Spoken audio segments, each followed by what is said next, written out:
Cuando una compañía pierde su filosofía humana para pasar a ser una compañía financiera, pierde su alma, pierde su sentido, terminan siendo cascarones vacíos. ¿Cuál es el problema de Google? Tiene muchos problemas. Google es una compañía ahora mismo metida en muchos problemas. No hace falta ser muy listo para darse cuenta que el moonshooting es muy peligroso, es un tema complejo. Y además hay muy poca gente en España que tenga como conocimientos muy buenos de tecnología, emprendimiento / inversión, venta / comunicación. La inteligencia artificial es el primer desafío real a los trabajos pretendidamente intelectuales. Esto no ha ocurrido nunca en la historia de la humanidad.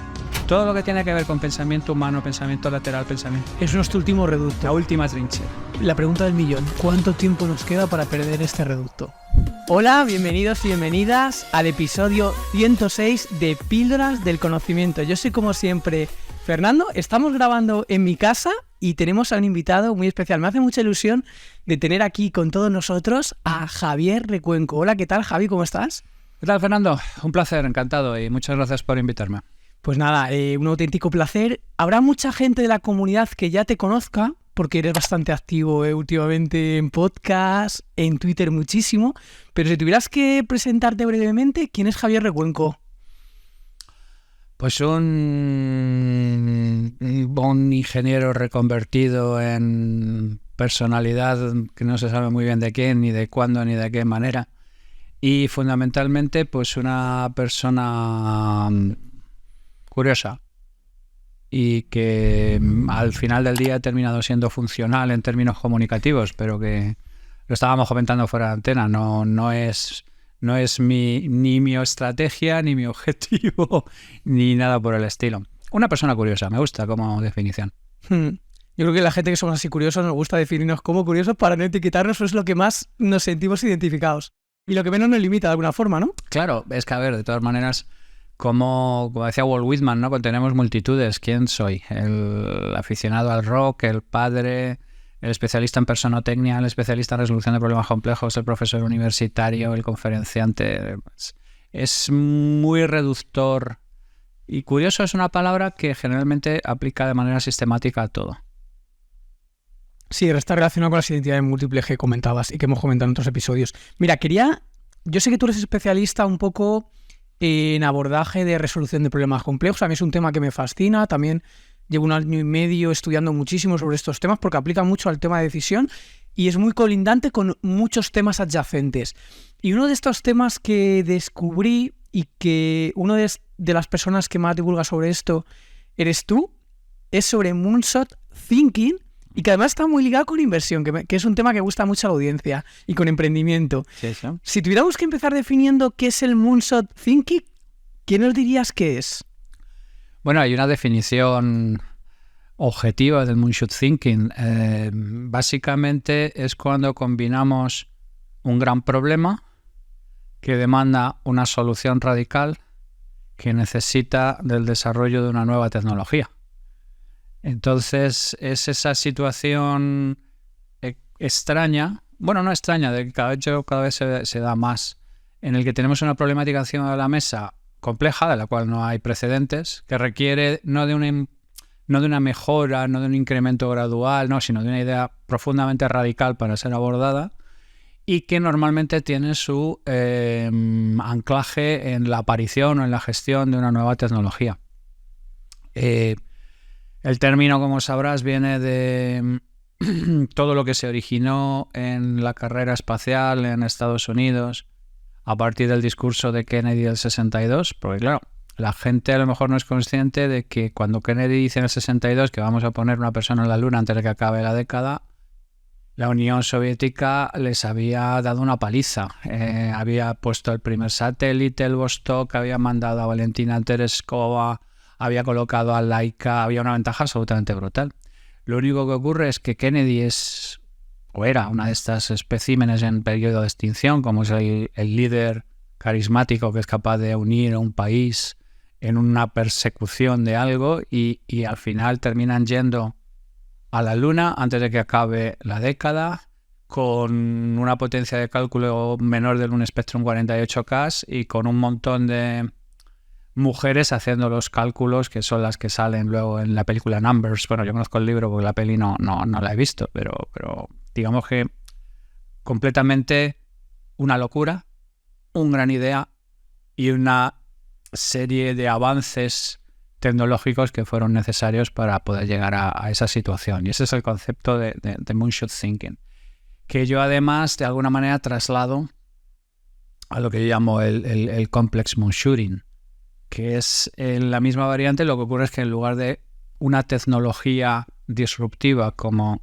arranque, una combinación de las 4 disciplinas que yo utilizo en la resolución de problemas complejos. Una combinación entre ciencias de la complejidad, por supuesto, disrupción tecnológica, factor X o cambios, por ejemplo, en los patrones de comportamiento humanos o una estrategia empresarial decididamente diferencial.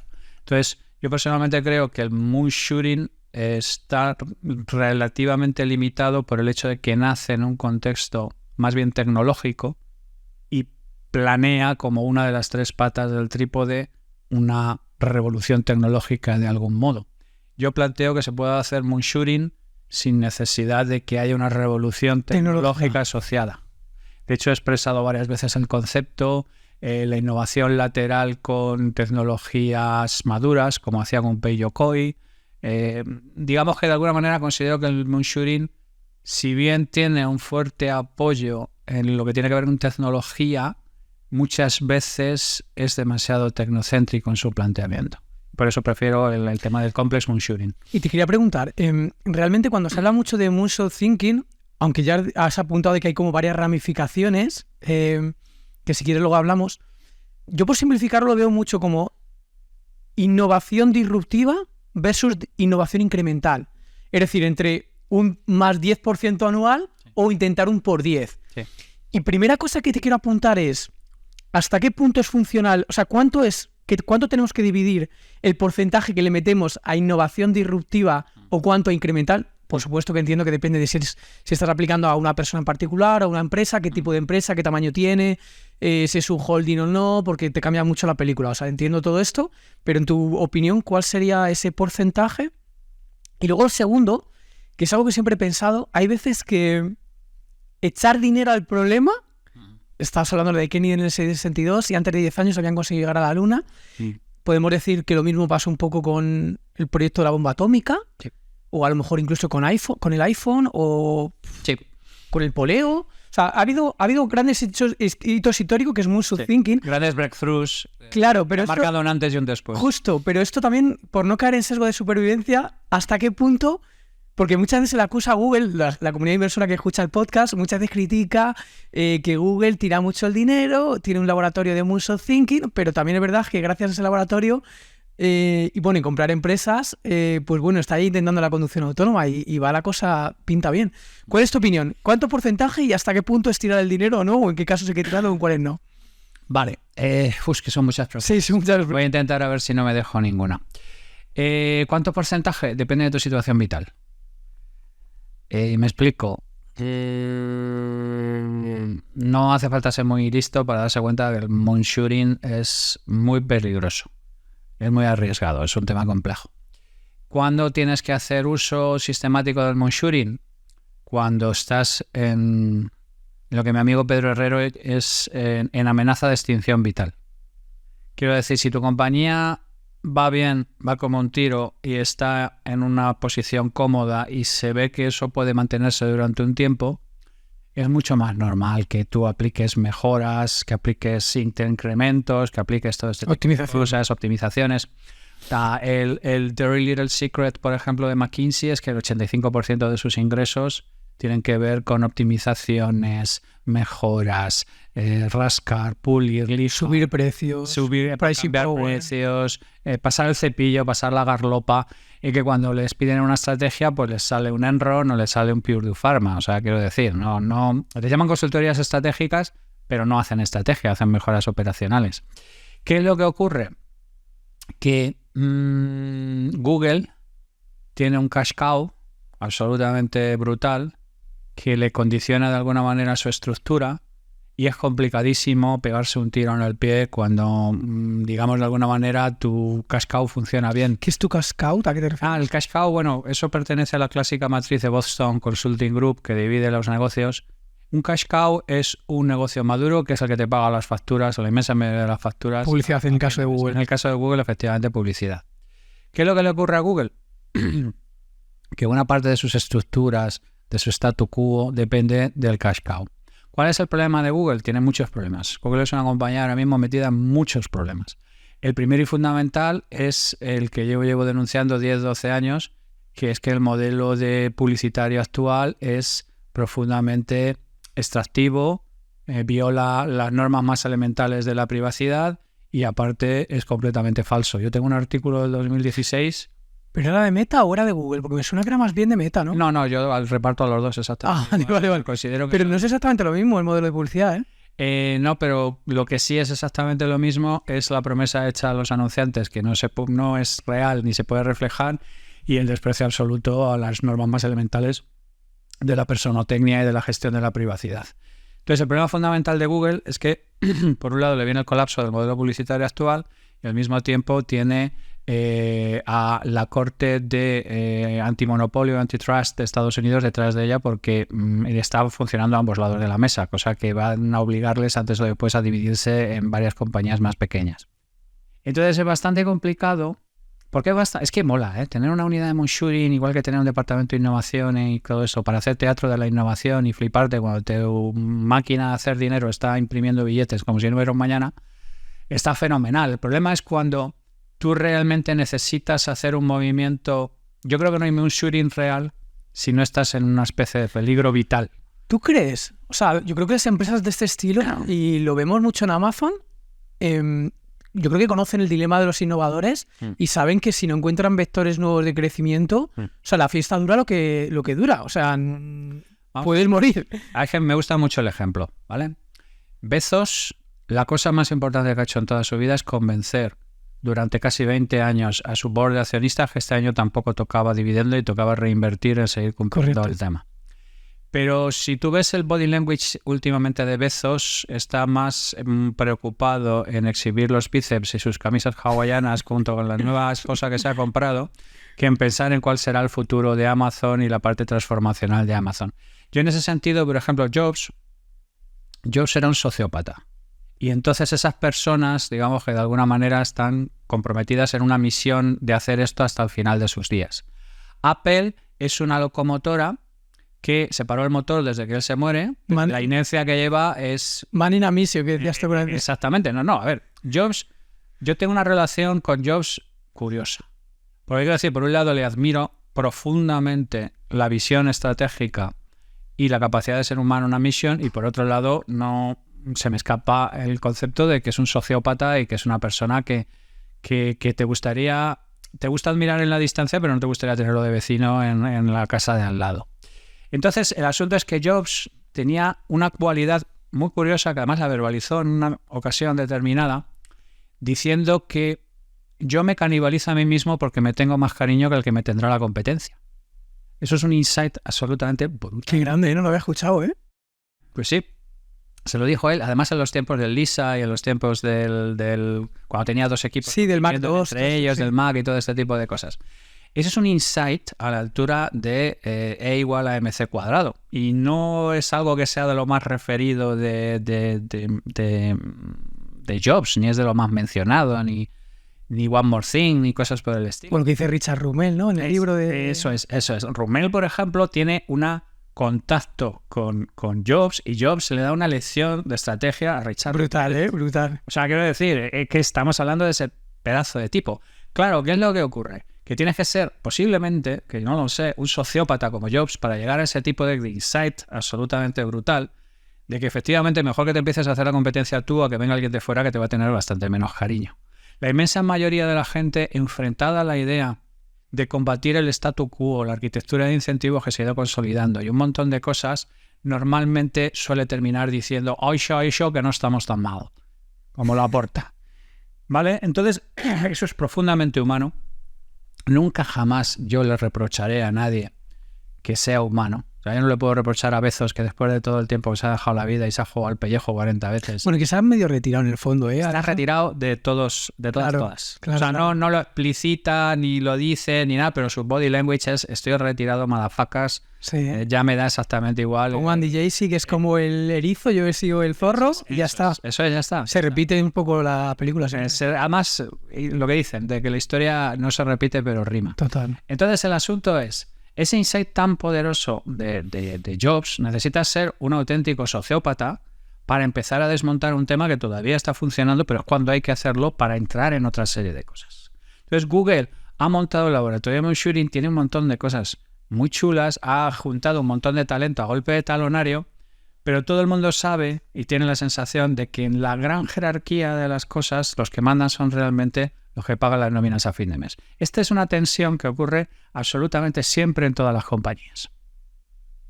Hay una gente que está ocupada del cash cow y de pronto, esto por ejemplo me recuerda cuando se montó Caja Madrid y Business. O sea, greenwashing por un lado y por otro generación de dinero, bueno, ¿no? No es greenwashing, es en realidad Woke, teatro de la innovación. teatro del marketing. Yo lo llamo teatro de la innovación. Hay mucho teatro también, del greenwashing, de la innovación. La pantomima, yo digo siempre que es el 10% del PIB de casi de cualquier país. Entonces, hay una compañía que decide lanzarse a un tema en concreto, en este caso fue Caja Madrid, montó Caja Madrid y Business, colocó un montón de gente aquí con unos sueldos espectaculares, hacer cosas chulas, mientras tenía a todos los demás, que eran los que generaban el dinero, en galeras, haciendo cosas en la cueva. En la cueva, sin ningún glamour ni nada por el estilo. Claro, naturalmente, cuando estos se comieron la crisis del e-commerce, te puedes asegurar que estos estaban esperando su venganza, que fue ejecutada sin ningún tipo de piedad. Y era sencillamente porque esto era teatro. Quiero decir, a Caja Madrid le apetecía de alguna manera tener la sensación de que estaban haciendo una serie de cosas potentes, porque a todo el mundo le gusta salir en las revistas y en los sitios. En la tendencia. En la tendencia, en la innovación, en el cutting edge, en todo este tipo de cosas. Luego, lo que no tienen tantas ganas es de desafiar las estructuras internas, desafiar los incentivos internos, desafiar todo este tipo de cosas. Y si una moonshoot o un desafío está bien hecho, rompe cosas, rasga cosas. Te canibaliza tu propio negocio. Es un poco también lo que hace Charles Schwab. Exactamente. La suerte que tuvo Jobs, por ejemplo, cuando lo entrevista a Rumelt, es que Jobs acepta el trabajo en Apple porque nadie quería ser CEO de Apple, nadie quería ser el que enterrara a un icono americano. Porque cuando entra Jobs, les quedan 18 meses de caja.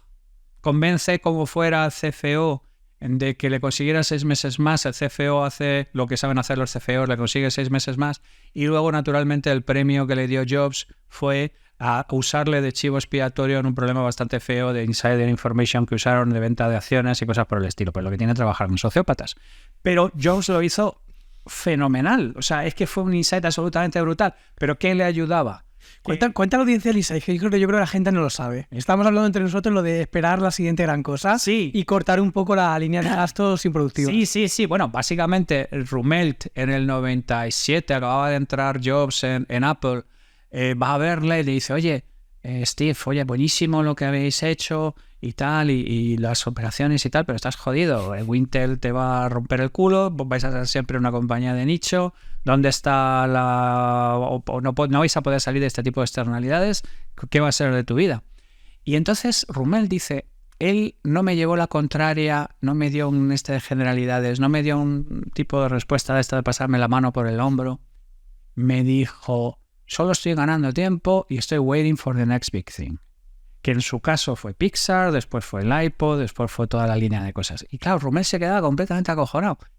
Decía el tío, oye, el tío sabe que todo lo que ha hecho no es estrategia. Lo que ha hecho es ganar tiempo para ver cuál es el tren al que va a subir,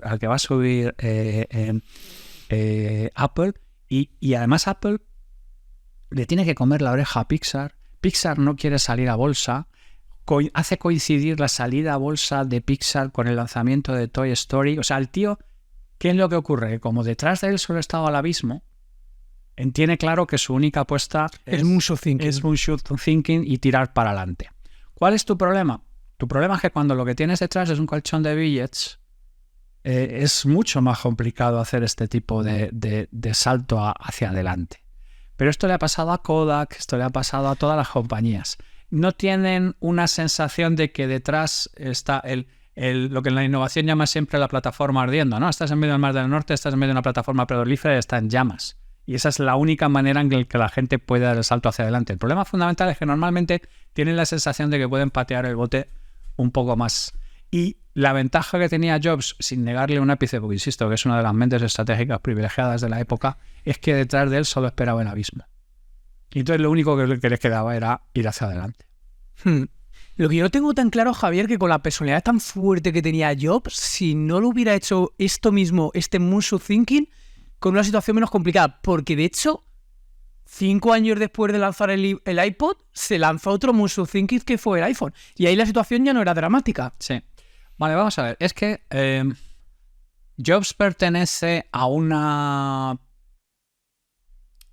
colectivo de privilegiados, que es las personas que han tenido un fracaso, lo han procesado, lo han digerido y lo han transformado. Hay un montón de gente que va de fracaso en fracaso sin aprender absolutamente nada. Él tiene un fracaso inicial que es cuando le echan de Apple. ¿Por qué le echan de Apple? Por la misma razón que pasa... O sea, este es un patrón que se repite en un montón de sitios. Es un patrón que se ha repetido, por ejemplo, en Atari, cuando echan a Nolan Bushnell y meten a la gente de Warner y todo este tipo de cosas. Pasó exactamente igual en Apple. Está pasando ahora mismo en Boeing, por ejemplo, que es cuando el dinero entra a llegar a una compañía construida por gente que conoce lo que está haciendo, pero que normalmente son muy poco rigurosos desde el punto de vista financiero, el financiero que entra considera que el fundador es un subnormal. O sea, es un tarao que no entiende cómo ha tenido éxito, ni cómo ha podido hacer este tipo de cosas, ni entiende qué cojones está pasando aquí. El fundador y su equipo consideran que el financiero es un hijo de la grandísima puta, que está... De hecho, la gente de Atari, cuando llegó Jack Tramiel y sus amigos, pusieron de fondo la marcha imperial. Porque era exactamente, tenían la misma sensación de cuando las tropas imperiales entran en la base rebelde en la batalla. Sí, el meme cuando entra Iron Man en Twitter. Exactamente, ese tipo de rollos. Y entonces, ¿qué es lo que pasa? Que pasa exactamente igual. O sea, Jobs se trae a John Sculley de Pepsi porque quiere llevar a Atari al siguiente nivel. Le dice aquello de que vas a estar toda tu vida vendiendo agua con azúcar y tal. Y luego al final el propio John Sculley termina echándolo y cosas por el estilo. Esto está pasando ahora mismo en Boeing. En Boeing entraron los financieros cuando se produjo la mezcla con McDonnell, y los financieros encontraron que los ingenieros veteranos de Boeing eran unos assholes y que estaban locos por deshacerse de ellos, y se deshicieron de un montón de ingenieros bien pagados en Boeing, los sustituyeron con ingenieros contratados a $9 la hora en la India y sitios por el estilo, y lo que pasa ahora mismo es que los aviones de Boeing básicamente se caen a trozos mientras están volando. Entonces, es esta lucha eterna entre el talento y el dinero que es complicado de encontrar un equilibrio. Y Jobs, lo que pasa es que ya había procesado un fracaso de estas naturalezas. Naturalmente yo estoy seguro que Jobs, con la naturaleza obsesiva que tenía, había estado un montón de noches pensando ¿por qué demonios estoy yo aquí lampando con Next cuando yo era el presidente de Apple y yo me traje este desgraciado que no tiene ni puñetera idea del negocio? O sea, estoy seguro que él, después de la parte del llorica y tal, procesó el asunto y se dio cuenta de que esto es un delicado equilibrio entre la gente que gestiona el dinero y la gente que tiene el talento. Total. Entonces, esto es un pattern, insisto, que se repite en multitud de ocasiones y es muy complicado, y necesitas a alguien como Jobs que haya procesado un fracaso de esta naturaleza para que seas consciente de canibalizarte a ti mismo como una manera básica de sobrevivir. Porque lo normal es que piensas que, bueno, este año no va a ser necesario y tal. Ese año te metes el dividendo y ya el año que viene ya Dios dirá. Entonces, realmente, respondiendo a la pregunta que te hice hace bastante rato, que yo creo que es contextual. O sea, el porcentaje que le dedicas a la innovación y al moonshot thinking depende mucho del contexto personal y o empresarial que se tenga. Vale, y ahora ya si te pregunto, porque yo creo que es un tema interesante, tampoco volvernos locos y todo moonshot thinking totalmente disfuncional, pero a nivel persona, no a nivel empresa, o si quieres dime también a nivel empresa, ¿cuáles serían, en tu opinión, buenos hábitos o higiene de hábitos, igual que hay higiene de hábitos para tomar decisiones no sesgadas, antirruido o menos afectadas por el ruido? ¿Cuál sería la higiene de hábitos que tú consideras interesante para adaptar este moonshot thinking a nuestra vida cotidiana? Yo creo que hay dos cosas que mejorarían muchísimo. Uno, Preguntar a personas independientes y con criterios sobre la situación real de tu sector y de tu empresa. Que yo entiendo que es muy complicado cuando estás de jefe de una compañía específica y te sirven la comida. Independientes no tienen por qué ser expertos. Independientes. Independientes. Vale, buen punto este. Yo entiendo de verdad, cuando estás en un sitio que la comida te la traen criados con librea y cosas por el estilo, que pierdas un poco el control de la situación, porque es muy humano también. Pero necesitas escuchar de alguna manera el assessment de la percepción de gente que esté fuera del asunto sobre cómo va realmente tu compañía.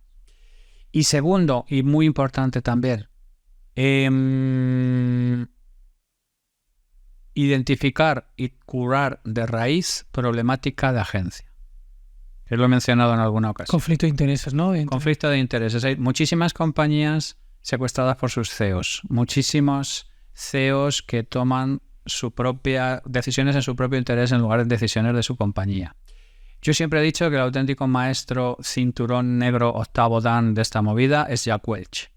Que Jack Welch, mientras se metía 900 y pico millones de dólares de bonus, destrozó General Electric de una manera absolutamente brutal con decisiones estratégicas erróneas. Y encima, para más Inri, se casca 15 libros diciendo lo de puta madre que es como CEO, con la que yo creía que era su mujer, pero no era su mujer, porque compartían apellido, pero no era su mujer. Y, o sea, quiero decir, mientras tú estás sacándole las tripas a tu compañía, al mismo tiempo estás haciendo libros laudatorios sobre lo increíblemente bueno que eres como CEO, mientras estás desintegrando estratégicamente tu compañía. Ojo con estas historias que son temas muy, muy, muy delicados. Cualquiera de vosotros os recomiendo que os leáis Lights Out, más luego el libro de Immelt, que fue el heredero de Welch, más luego el heredero de Immelt, que prácticamente es el que ha tenido que estar cerrando cosas en General Electric, echando gente a la cara y gestionando ya la catástrofe. Sí, sí. Vale, entonces esos serían algunos hábitos a tener en cuenta. Te quiero preguntar más cosas y también abriendo un poco el abanico del Moonshot Thinking a temas que te he escuchado a ti, me parecen bastante interesantes. Comentábamos fuera de micrófono, que aunque tú eres una persona que ha entrado en el tema podcast relativamente hace poco, sí que tienes cierta autenticidad. Y mira, detecto cierta autenticidad que tienes en tu capacidad de, no sé si inventarte términos. A mí me hace mucha gracia, ¿eh? No sé si... Yo creo que al fondo también es una prueba estratégica, está bien. Pero ¿qué es? Te pregunto algunas cositas que a mí me llaman bastante la atención y has hecho varios hilos y tal. ¿Qué es el pompismo? ¿Cómo me lo explicas? Yo tengo una discusión, no es una discusión porque es muy amigo, con César Astudillo, porque él se caga en mí porque dice que él crea conceptos y metáforas también tan brillantes como las mías, pero que no se enganchan. No sé por qué, tío. El pompismo es todo el conjunto de gente que confunde sus idealizaciones abstractas con la realidad y actúa como si esas idealizaciones abstractas fueran ciertas. Y a partir de ahí su vida se guía por una especie de gestión de cosas que él o ella piensa que están ahí y que su gestión de la realidad es dificultosa o conflictiva, porque si la realidad es conflictiva con la historia que tiene en la cabeza, siempre vence la historia que tiene en la cabeza. Y estamos en pompismo absoluto en un montón de términos. ¿Ejemplos, por ejemplo? Estamos en pompismo absoluto sobre, por ejemplo, la gestión de las pensiones en España. O sea, nadie es capaz de subir al estrado y decir, mira, esto es absolutamente insostenible, antes o después quebrará, cuando se produzca la quiebra va a haber una sangría y nadie es capaz de hablar con este tipo de cosas. O el pompismo empresarial. Nuestra empresa va fenomenal, somos líderes de mercado, somos todo este tipo de cosas y estamos en... El pompismo político, claro. Los políticos nos ofrecen constantemente un montón de pompismo sobre historias que son absolutamente... O sea, nosotros teníamos una chat en Mensa que llamábamos cinismo-disonancia, que sobre todo empezamos a cargar cuando apareció el Brexit, el procés, y entonces veíamos que gente decía cosas y la duda que nos generaba es, o esta persona está diciendo estas cosas porque es un cínico absoluto y le importa un higo la realidad y está solamente manejando esto para sus intereses, o tiene tal disonancia cognitiva que su cerebro le impide ser realmente consciente de lo que está diciendo y de las implicaciones de lo que está diciendo. El caso del Brexit es maravilloso porque tú te das cuenta del poder del pompismo. O sea, una narrativa hecha para tapar una crisis interna en un partido político que termina separando a una compañía termina separando a un país de la Unión Europea y consiguiendo que su PIB baje varios puntos. Entonces, cuando yo hablo del relato, lo hablo de una manera positiva y negativa. Un buen relato te lleva a cualquier sitio. El moonshot thinking es una prueba del relato usado para el bien. Tú eres un presidente del gobierno y convences a todo un país de que hay que ir a esto porque somos mejores y tenemos que trascender. Pero un relato mal usado o un relato, digamos, en el que tú has caído en una narrativa pompista, te puede llevar al infierno. O sea, que realmente el pompismo está bastante ligado, o por lo menos como lo veo yo, con la falacia narrativa, sí. Que es como al humano le encaja más una narrativa que suene coherente que unos datos que apoyen la narrativa. Y una vez que presentan los datos, lo de dato mata relato, ¿no? No, el dato mata relato es una de las narrativas pompistas más pervasivas y que es absurdo. Una narrativa lo suficientemente interiorizada es indistinguible de la realidad. Dato mata relato es una especie de consuelo absolutamente absurdo e ingenuo para intentar contrarrestar esta dura realidad, que es que un relato compartido por el número suficiente de personas es totalmente indistinguible de la realidad.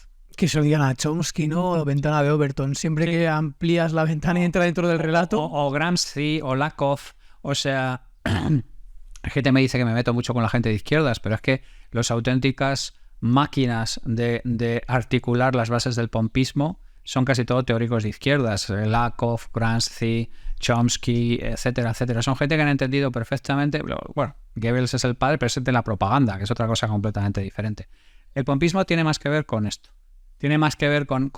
No es una cosa tan teóricamente burda como la propaganda. Es una cosa como entender lo profundas que son las raíces de la construcción de relato dentro de los seres humanos.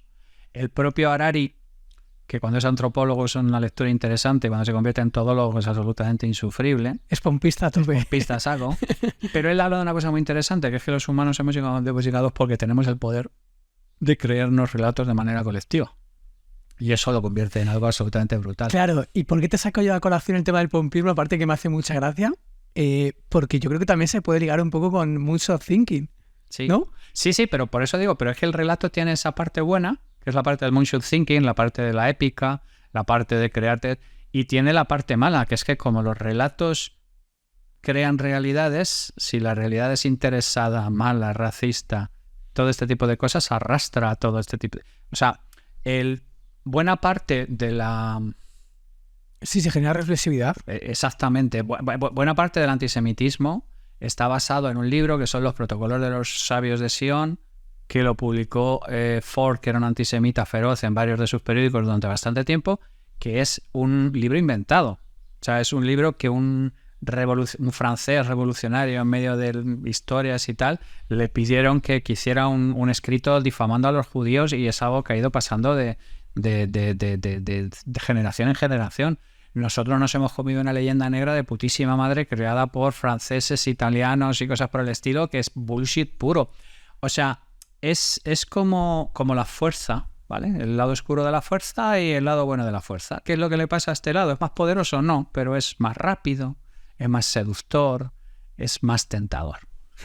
Fíjate, y además relacionado con esto que estás comentando del pompismo, del moonshot thinking, a mí hay un concepto también muy interesante que es la tasa base. La tasa base está muy relacionado con la estadística bayesiana y con las probabilidades de que sucedan ciertas cosas a la hora de tomar decisión. Entonces, muchas veces el moonshot thinking se deja de lado argumentando que la tasa o la probabilidad es muy baja. Pero es verdad que si eso se da, la tasa de adopción es masiva. Es decir, por ejemplo, si el coche eléctrico autónomo se da, será incluido de forma masiva, igual que los ascensores.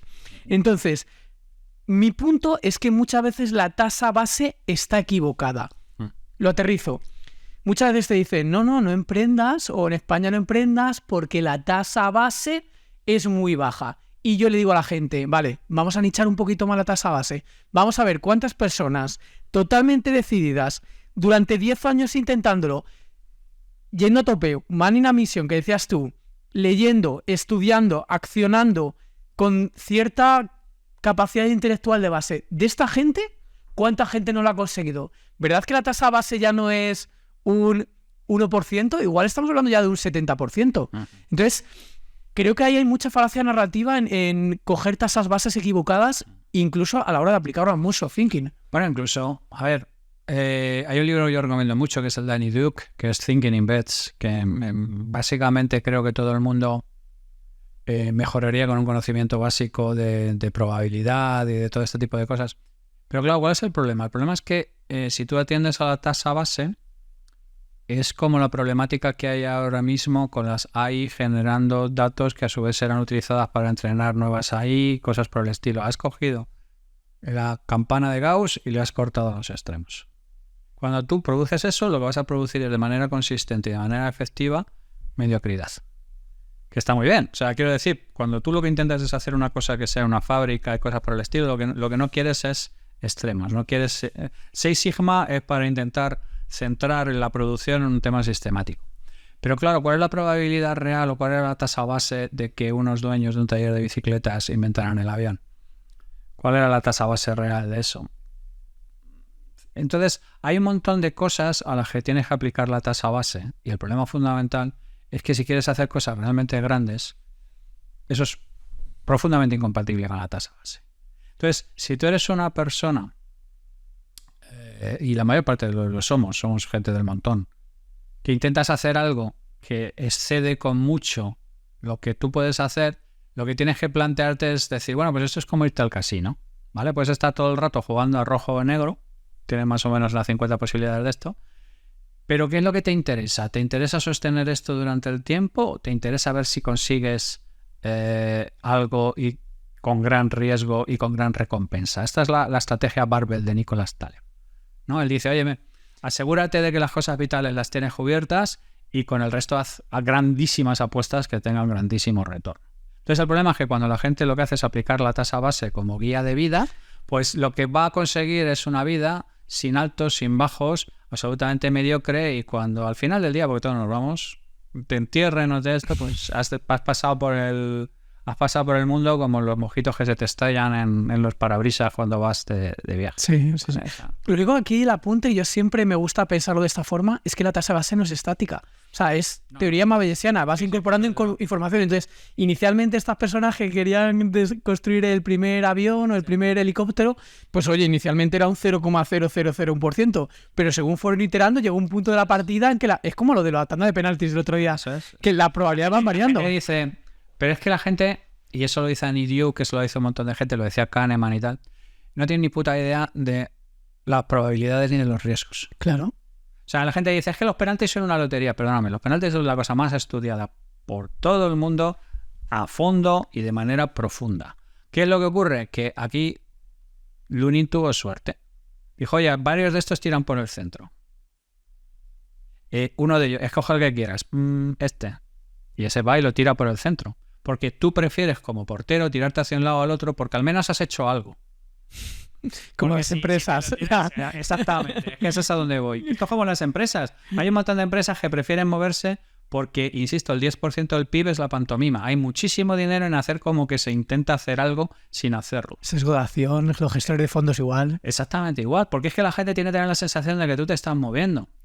Entonces, claro, ¿qué es lo que ocurre? Es que la gente no sabe que si tú hablas con alguien que habla de tenis, dice, a ver, los momentos en los que tú te estás jugando un partido de tenis son 15 pelotas, que es donde puedes decidir si te arriesgas o no te arriesgas. El resto del tiempo es funcional, ¿vale? Pero hay 15 pelotas donde te la juegas por completo. Y donde a lo mejor si además consigues que tengas suerte y lo que has hecho funcione, le desmorones la cabeza al contrario se va. Pero es que la mayor parte de las cosas son centro de la curva. ¿Qué es lo que ocurre? Que es que lo que no puedes hacer es jugar con tasa base cuando vienen los momentos excepcionales que realmente son los que marcan las diferencias. Muchas compañías están en periodos operacionales donde lo único que necesitan es no cagarla, pero se van a enfrentar cada cierto tiempo a riesgos vitales de que les expulsen. Cada vez eso además pasa más rápido, porque tú antes una compañía se te iba al carajo a lo largo de 50 años de una manera más o menos lenta y calamitosa. Pero Nokia, entre la portada de Newsweek que decía que tenía 1.000 millones de clientes y la conferencia de prensa en que se completa la absorción por Microsoft y el CEO de Nokia se pone a llorar diciendo no tenemos ni puta idea de lo que ha pasado, pasan 6 años. Echadle un vistazo en YouTube, es absolutamente espectacular. Entonces, ese tiempo se está comprimiendo, es uno de los atractores que menciono yo en mi teoría de los 5 atractores. Y el asunto es que cada vez más la tasa base te va a servir en cada vez menos circunstancias. Qué buen insight, me gusta. También yo lo aterrizo esto, falta de tomar riesgos en ciertas compañías especialmente grandes que pueden generar proyectos para evitar este dilema de los innovadores. Yo lo atribuyo mucho a lo que decía Kahneman, el reciente fallecido, teoría de las perspectivas, que al final en el entorno ancestral perder lo que tienes es mucho más peligroso, se valora más que ganar lo que no tienes. Entonces, por ahí de no perder ese sesgo de no quiero perder, me duele más, te hace... Aversión a la pérdida. Exactamente. Kahneman y Tversky en los 70. Claro, pero ¿cuál es el asunto? ¿Por qué hay compañías que se quedan absolutamente estancadas en bolsa, intentan lanzar cosas, no se transforman en absoluto, se convierten en... Telefónica, por ejemplo. En zombies corporativos, cosas por el estilo y tal? Porque Payete es un financiero y lo ha hecho fenomenal, ha reducido la deuda, lo ha sabido hacer de puta madre. ¿Qué es lo que estás? No tiene ni puta idea, ni sabe diferenciar. Gente que tenga insights reales, que crea negocios que tengan sentido, de gente que le llama la atención por razones variadas. Entonces, le han cargado cosas a gente y tareas a gente que les exceden por completo. Entonces, ha regulado bien lo que sabe hacer como buen financiero, pero ha sido incapaz de encontrar su jobs o su persona que sea capaz de tener ese insight brutal para decir este es el futuro de las telecomunicaciones, y le han metido en estas personas le han metido en una serie de proyectos absolutamente absurdos desde el punto de vista de transformación. Totalmente. Y de entendimiento de qué es lo que puede pasar. ¿Tienes una percepción, según te has ido haciendo mayor? Es la percepción que yo tengo, ¿eh? Tú eres quizás un pelín más mayor que yo, pero es la percepción que tengo. Además, lo aterrizo mucho me acuerdo del libro has hablado de Thinking in Bets, también me recuerdo el libro de superpronosticadores. Sí, señor. Super forecasters. Eso es. Incluso con los roles de Belvin, cuando hablan de el cerebral, sí, que es despistado, pero escapar tal. O sea, yo me he dado cuenta, o es la percepción que yo tengo, que para mover la aguja de verdad, a nivel personal y empresarial, lo que queramos, para mí el factor diferencial es, y además hay muy poca gente en España que tenga como conocimientos muy buenos de 3-4 áreas muy claves. Tecnología, en mi opinión, tecnología, emprendimiento / inversión, venta / comunicación. Con eso, no te tengo que meter más. Si controlas todo eso muy bien, tu probabilidad de base es creo que muchísimo más elevada. Sí. Y hay muy poca gente en España que tenga conocimientos core de todo esto, y la gente que está tomando decisiones es con un montón de problemas de agencia y un montón de visión de túnel, tomando decisiones sin tener en cuenta lo otro. Correcto. Y atrogénesis a tope, porque no... De hecho, además, ¿qué es lo que ocurre? Que estamos en una era en la que la oreja del CEO la tiene el CFO. O sea, la tiene el bean counter. La tiene una persona cuya vida empieza y termina en el Excel. Y y esta gente, en el fondo de su corazón, y esto ocurre en el private equity y ocurre en el venture capital, ocurre en un montón de sitios, odian los negocios basados en humanos. Porque los humanos no son recogibles en una Excel, no los puedes... Odian cuando una cosa deja de funcionar porque deja de ponerse de moda. Le gustan los negocios de sacos que entran y sacos que salen. En realidad, los negocios que le gustan son concesiones administrativas, temas donde puedas pronosticar cuál es el volumen de ingresos. Reglas, sistemas. Reglas, sistemas, lo que en Carnegie de Snowden se llaman los sistemas ya perfectamente ruido cero, estables, ruido cero y cosas por el estilo. Este tipo de sistemas se dieron durante un tiempo, eso permitió cosas como la matriz de Ansoff, permitió cosas como los planes quinquenales, permitió cosas como ahora... Yo he dicho en varias ocasiones, y ha sonado como muy raro, que me descojono del presupuesto anual. Un año ahora mismo es una era geológica. O sea, tú tienes que hacer un presupuesto porque necesitas un guideline, pero tienes que estar preparado para tirarlo a la basura en cualquier momento, porque pueden ocurrir cosas que cambien. Entonces, yo esto lo he hablado en muchas ocasiones. He hablado de lo necesario que es para gestionar este tipo de problemática compleja, perfiles T-shaped, en forma de T. Lo que se menciona en el Range, en el libro de... ODP incluso, ¿no? Exactamente, lo que se menciona en el libro de Mikkelsen, de Neo Generalist. estas personas que son capaces efectivamente de tener varios conocimientos de áreas variadas y que además sea trabajar espacios liminales de frotamiento, que es donde se produce realmente la creatividad, donde se producen realmente estas cosas. ¿Por qué? Porque es que nos han acostumbrado los luteranos desde su perspectiva taylorista que lo que conviene es el especialista, ¿vale? ¿Cuál era parte del mojo de la magia de Jobs? Jobs no era ingeniero, no tenía ni puta idea, el ingeniero era Wozniak, pero era capaz de hablar con los ingenieros en su idioma y luego era un vendedor de alfombras. Y los nerds y los vendedores de alfombras se odiaban a muerte, no había ningún tipo de embajador intermedio entre cualquiera de los dos sitios. Entonces, ¿qué es lo que ocurre? Jobs termina siendo capaz de hablar con unos y con otros y hace uso de una supercapacidad, de un superpoder que es la orquestación cognitiva entre grupos muy heterogéneos. Entonces, para darle la vuelta a una compañía, a una telco, a un banco, a unas cosas que tienen unas inercias brutales, que tienes que asumir además unos costes personales brutales, tienes que tener una persona que sea especialista en muchas cosas al mismo tiempo y que sea capaz de encontrar los espacios liminales que hay entre cada uno de ellos. ¿Qué es lo que ocurre? Que cuando vienen complicadas se le dan las llaves de la moto a los directores financieros. ¿Por qué? Porque te proporcionan un boost a corto, te organizan el asunto, pero luego, una vez que han hecho eso, ya no saben qué hacer. No les pidan nunca una idea genial, no les pidan nunca una idea transformacional. ¿No? El cableado que les permite ser ordenados y ortodoxos y entrar en compañías que eran auténticos puticlubs, como era Atari en su momento, como era Apple en su momento, y ponerlos un poco en fila, les impide por completo tener esas ideas que de hecho son las que colocan en su lugar en su momento a los Atari y a los Apple. Entonces, ¿cuál es el tema? El tema es que le hemos entregado la llave de la moto a los CEOs con CFOs en su oreja. De hecho, el porcentaje de CEOs que han sido antes directores financieros se ha disparado en los últimos años. El problema fundamental es que el dinero sabe preservarse, pero no sabe crear nuevas fuentes. Y entonces lo normal es que esas compañías entren en el estadio que yo llamo de cordíceps financiero y terminen siendo vaciadas de todo sentido y terminen siendo cadáveres andantes, como lo es ahora Telepizza, como lo es ahora Boeing, como es porque esta gente al final termina vaciándole el alma a este tipo de compañías y los convierte en zombies que aparentemente siguen funcionando, o Prisa o todo este tipo de cosas, pero en realidad están muertos hace mucho tiempo. Apple es otra cosa. Apple es un tren que le pegaron un tiro al maquinista hace tiempo, se murió el maquinista, bueno, se murió el del carbón, se murió el controlador. Cuando se muere Jobs, se muere un montón de gente en Apple. Pero el tren iba a tal hostia y la vía lleva tanto recorrido que hasta que se frene todavía pasará una temporada. Pero Apple antes o después le tocará. Mira, me gusta que has mencionado Telepizza. De hecho, me preguntaba esta semana porque salen tantas pizzerías competencia. Bueno, Domino's Pizza, de hecho, es una de las compañías que mejor ha desempeñado en bolsa en los últimos 20 o 30 años. Yo creo que por encima de Apple, de Hermes, o sea, una cosa de locos, ¿eh? Y Telepizza, digo, ¿qué es la de Telepizza? Y me acuerdo que leí en su día el libro que me encantó muchísimo, además muy a colación de este episodio, no sé si lo has leído, el de Pujals, apunta a las estrellas y llegarás a la luna. Y digo, es que Pujals es un tío...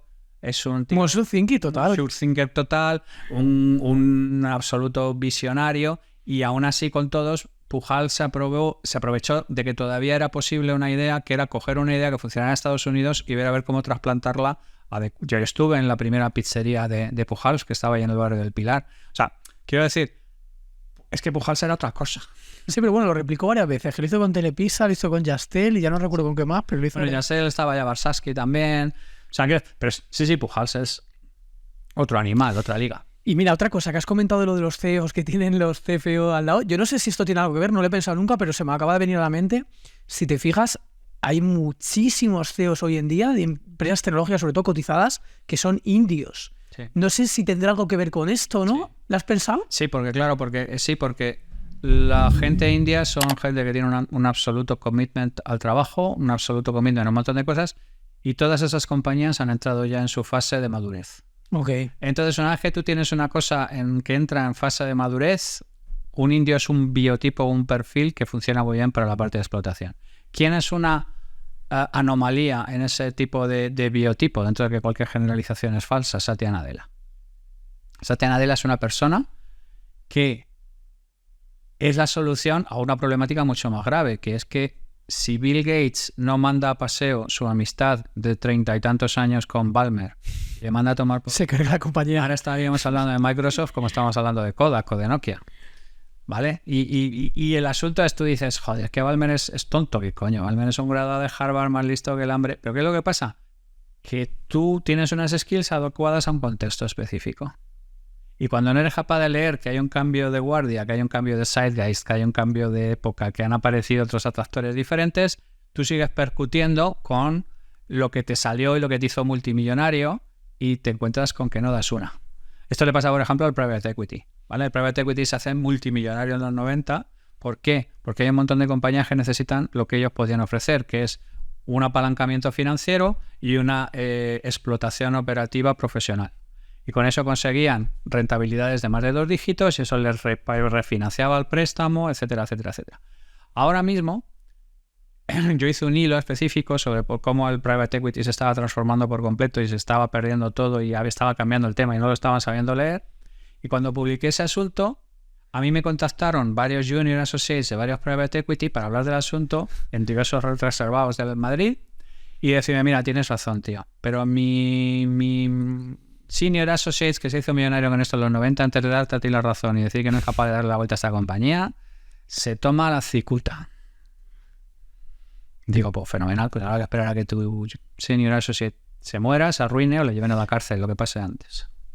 No suelo hacer esto, pero pregunta que da directamente para clip corto de YouTube Shorts. Los private equity en general, el 99% no tienen ni puta idea de inversión. ¿Cuál es tu opinión? Tienen una serie de skills que les sirvieron muy bien en las épocas doradas de los 90. Han cambiado por completo las circunstancias, han cambiado por completo los hechos, se demandan otras skills completamente nuevas y no se han adaptado. En realidad es una variante de todo lo que llevamos hablando. Todo el programa estamos hablando de gente que ha sido exitosa durante un tiempo específico, han cambiado las circunstancias del contexto y ellos no han cambiado. Y el private equity es un ejemplo del libro. Entonces, que haya compañías que tú tengas en el portfolio desde hace 15 o 18 años, ¿vale? 18 años.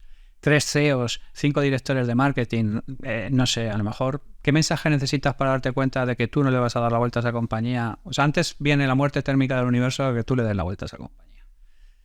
Pero claro, ¿qué es lo que ocurre? Si uno no se mete en el negocio del private equity para tener su ego controlado. Entonces, son 2 relatos que son imposibles de conciliar en la cabeza del private equity. Entonces yo veía ahora que sacaban una compañía que lleva 18 años en el portfolio del private equity a bolsa. Bueno, es un negocio. Digo, claro, hijo de puta. O sea, así es como tú vas a intentar hacer negocio, cómo vas a intentar salir de esto y cómo vas, pero lo que tienes que hacer es darle la vuelta a la compañía. La compañía hay que reformularla por completo.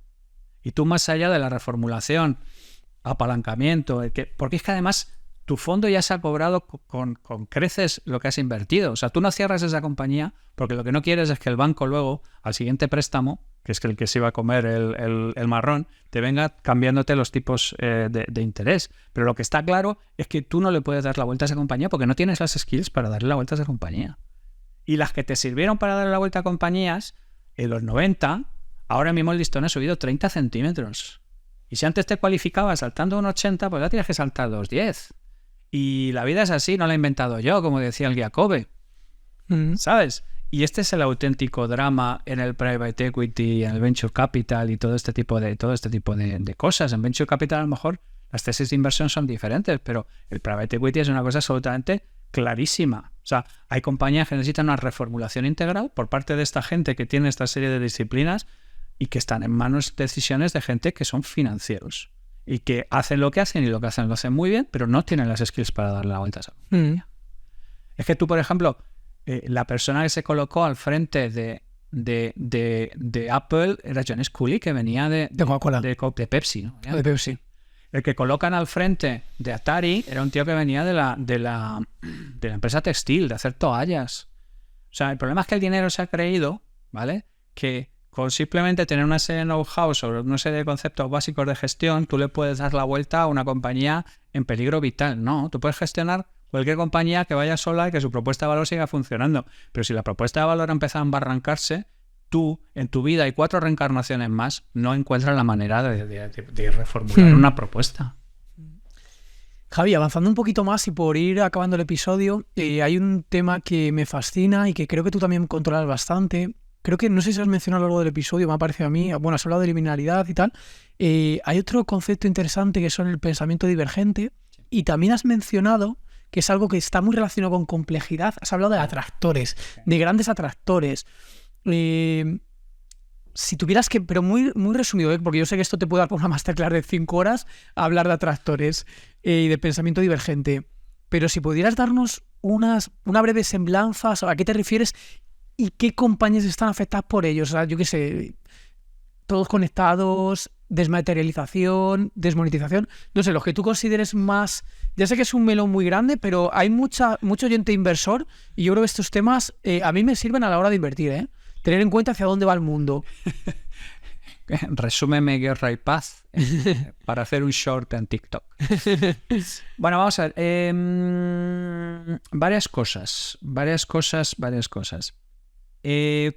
Buscad por ahí un vídeo donde hablo de los atractores que hay vigentes ahora mismo y por qué estamos en máximos de incertidumbre, que ese yo creo que es importante. Hay un tema sobre el que creo que hay que hablar en general y es entender algo que he mencionado antes, ¿no? Cuando una compañía está en riesgo vital y cómo cada vez más compañías se encuentran en menos periodo de tiempo en temas de riesgo vital. Porque el periodo de vida es más corto, en media. El periodo de vida es más corto. Yo en uno de los primeros hilos tour hablaba de una metáfora como que como un hotel de Hilbert, ¿no? Que es el artificio matemático de un hotel con habitaciones infinitas. Y una compañía lo que tiene que hacer es darse cuenta cuando en su habitación empieza a hacer small e irse a la siguiente habitación, ¿vale? Y lo que ocurre es que cada vez las compañías se van rellenando más de mo, por decirlo. También te digo que con matices, porque si miras las 20 compañías que lideran el S&P 500, por decirte algo, en los últimos 20 años no han variado y antiguamente sí que había un poquito más de rotación. O sea, yo creo que hay las ventajas que construyen ventajas competitivas muy sólidas, que diría Warren Buffett, que construyen moat y que se saben reinvertir, pueden mantener el castillo. Sí, pero ojo que viene un invierno de las tecnológicas bastante. Vale. ¿Vale? Entonces, el asunto es, todo lo que yo hablo de pensamiento liminal, pensamiento divergente, todo este tipo de cosas, es lo que yo llamo el santuario humano. Que traducido un poco a esta de Buffett sería esto, el moat humano. Oye, ¿qué es lo que hacemos todavía que es diferencial con respecto a lo que puede hacer una IA? O sea, la complejidad es como moat, de alguna forma, ¿no? Eso es. La complejidad como algo que todavía solo es abordable por humanos. Yo esto se lo comenté, por ejemplo, yo les lancé una serie de ejercicios a mis alumnos en seminario, en el máster de resolución de problemas complejos que doy la UNIR y tal, y yo, alguna de las preguntas que les hacía en la problemática compleja, le entregué el trabajo a un par de LLMs. Y, macho, me clavaron el 80% de la respuesta. Pero el insight, bueno, el insight diferencial, del humano, el insight humano y este tipo de cosas, no me lo pillaron. ¿Qué es lo que ocurre? Llévate esto a lo que va a ocurrir, por ejemplo, en los servicios profesionales, en un montón de trabajos y cosas por el estilo. Si tú te leíste el paper que hizo OpenAI conjuntamente con no me acuerdo qué universidad y tal, que era lo que venía a decir es que la inteligencia artificial es el primer desafío real a los white collar, a los trabajos pretendidamente intelectuales, ¿vale? Que estaban más a salvo ahora mismo si eras fontanero que si eras matemático, ¿vale? Esto no ha ocurrido nunca en la historia de la humanidad. Y al igual que, por ejemplo, cuando Kasparov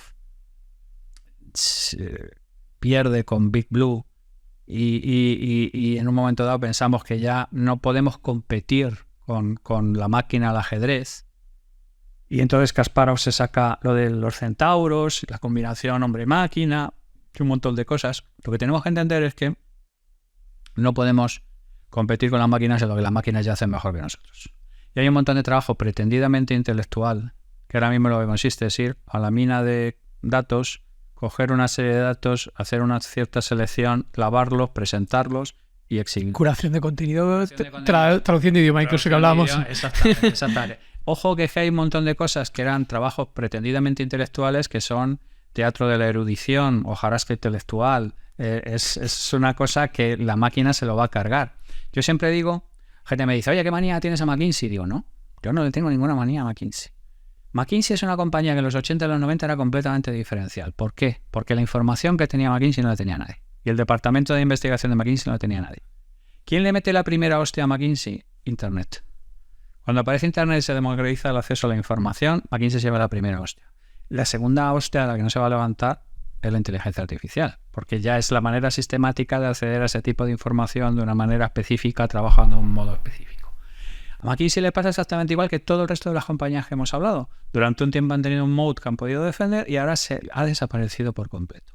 Y lo único que molesta es que se arrogan el concepto de que la estrategia la hacen ellos, cuando en realidad no hacen estrategia. Ya te lo he dicho, el 85% del dinero lo hacen de rascar, lijar, pulir, hacer este tipo de cosas, y cuando hacen estrategias les salen los abortos que les salen, porque no tienen pensamiento. Hacen operativa más que estrategia. Exactamente, son compañías operacionales. Entonces, el moat humano es todas estas cosas que hemos estado despreciando durante todo este tiempo, ¿vale? En el que Galán le decía a aquel de que no piense, ejecute. El moat humano es pensar. Es el último tema donde todavía mantenemos diferencia con respecto a las máquinas. Y el tema es que hemos domesticado a un montón de gente en una indefensión aprendida para que no piensen, ejecuten, y ahora les estamos diciendo que lo único que es el único reducto. Les separa de la puta calle es que vuelvan a pensar. Conclusión, volvemos a lo mismo. Haz lo que creas que tengas que hacer, porque este tipo de circunstancias van a cambiar en el tiempo. Y trabaja las cosas que realmente crees que tú tienes una diferenciación. Pensamiento divergente, pensamiento lateral, creatividad. Todas estas cosas que todavía no están al alcance de la máquina. Porque la gente dice, bueno, pero es que la creatividad es regurgitar. Entonces las máquinas estas de generación pues hacen exactamente igual. Digo, ya, ahora le das unas cuantas vueltas a la lavadora, alimentas a la máquina con lo que las otras alimentan y al final terminas en un escenario como Telepizza. ¿Vale? Has hecho ortodoxamente todo lo que has hecho, pero has vaciado de contenido a tu criterio. Cuando las compañías hoteleras dejaron de tener al frente gente cuyo corazón bombeaba hotel y se convirtieron en compañías financieras, terminaron destrozando su modelo de negocio porque le entregaron la generación de demanda a los intermediarios y la relación del cliente a los intermediarios. Cuando los intermediarios ya tenían el control del 50 o el 60% de las plazas hoteleras de los hoteles, es cuando estrangulan a los hoteles. Y ahora mismo la mayor parte de los hoteles no ganan dinero con las cosas que le traen los intermediarios. Cuando una compañía pierde su filosofía humana para pasar a ser una compañía financiera, pierde su alma, pierde su sentido y entra en una espiral de degeneración que no nos damos cuenta porque tarda un tiempo, pero terminan siendo cascarones vacíos, terminan siendo zombies como los de The Last of Us, que parece que están vivos, pues están muertos. Entonces, todo lo que tiene que ver con pensamiento humano, pensamiento lateral, pensamiento... Es nuestro último reducto. Nuestro último reducto. Qué buen punto, me encanta. La última trinchera. El último santuario que nos queda a los humanos es ese. Y por concluir el episodio, la pregunta del millón. ¿Cuánto tiempo nos queda para perder este reducto? Porque es la pregunta que me está todo el rato batiendo la cabeza. ¿Es hype? ¿No es hype? ¿Cuánto nos queda? No tengo ni idea. Yo personalmente tampoco haría caso de la gente que necesita millones de inversión para poder continuar con lo que está haciendo. Yo personalmente creo que es más largo que lo que dice la gente de la IA y más corto de los que piensan de manera romántica en el término de que el ser humano va a mantener una ventaja sostenida que nunca va a perder. Si tuviéramos que dar un rango de años, ¿estaríamos hablando entre 10 y 20 años? Sí, aproximadamente. Ten en cuenta además que entonces empezará la batalla legal. O sea, quiero decir, igual que yo hace 10 años dije que Facebook y Google no iban a salir de los tribunales y se está empezando ahora, en 10-20 años no saldremos de los tribunales toda la gente que ha hecho ahora las librerías y la obtención de datos para el entrenamiento de la IA, que esa será otra batalla legal. Gente intentando mantener sus privilegios, entre otras cosas. Exacto. Bueno, pero siempre es lo mismo. Desde los tiempos del 2001 y los monos peleándose, básicamente lo que hacemos es cambiar del privilegio, pero las mecánicas funcionales son siempre las mismas. Bueno, pues por concluir el episodio, Javi no lo ha dicho, pero bueno, es una de las personas, yo creo que de más, aparte de culta, que evidentemente se ha demostrado, no falta que lo diga nadie, es de las personas más inteligentes que conozco. De hecho, creo que había sido presidente de MEMSA, ¿no? Sí, señor. 2 mandatos. 2 mandatos, ¿verdad? O sea, que ahí está el threshold para entrar, que es un... ¿Cuánto es de puntuación? 90. Depende de las diferentes escalas, pero básicamente un 2% de la población. 2%. Pues ahora incluso hasta menos. Pues nada, Javi, muchísimas gracias. Antes de despedirnos, ¿dónde la gente te puede localizar en internet y qué ofreces para quien quiera consultarte o lo que sea? Soy muy facilón porque estoy dando la brasa en 1000 sitios. En Twitter estoy muy activo. En YouTube hay un miembro de la comunidad maravilloso que ha recogido más de 100 y pico vídeos míos dando la chapa. Estoy a golpe de Google en cualquier sitio y bueno, pues encantado. Pero para que la gente te encuentre, me refiero, ¿cuál es tu nick de Twitter? Recuenco o javierg.recuenco. El Turrero Post también, que me encanta. El Turrero Post, que es una herramienta Eso es una maravilla, de inteligencia artificial creada por un miembro de la comunidad para revisar sobre los textos. El CPS Notebook, que es un Zettelkasten construido sobre todo lo que he hecho también por Tony Dorta. La comunidad CPS es lo más maravilloso que hay en el mundo conocido. Pues genial. Javi, nada, una ultimísima cosa antes de despedirnos. Si tuvieras que recomendarme personalmente un par de libros, tus favoritos, ¿cuáles serían? Joder, eso es como que elijan de mis hijas. Hay que elegir. Mójate. Venga, voy a irme a lo clásico. Good Strategy, Bad Strategy, de Richard Rumelt. Y un libro que tiene muchísimo más de lo que la gente ve, que es cómo ir de fracaso en fracaso y al final ganar a lo grande, de Scott Adams. Y si no te importa, me voy a violar las reglas, voy a incluir un tercero. Venga, vamos. Que es un cómic que se llama Éxito para Perdedores, de David Cantoya, que creo que está descatalogado y cosas por el estilo, pero posiblemente uno de los mejores libros de negocios que he leído en mi vida. En formato cómic. Formato cómic. Qué guay, nadie me había comentado algo así. Pues nada, Javi, un fuerte abrazo y un fuerte abrazo a todos los oyentes. Nos vemos en el siguiente episodio. Un auténtico placer, gracias por traerme y a todos un abrazo fuerte y que la vida os sea leve. Chao. Chao.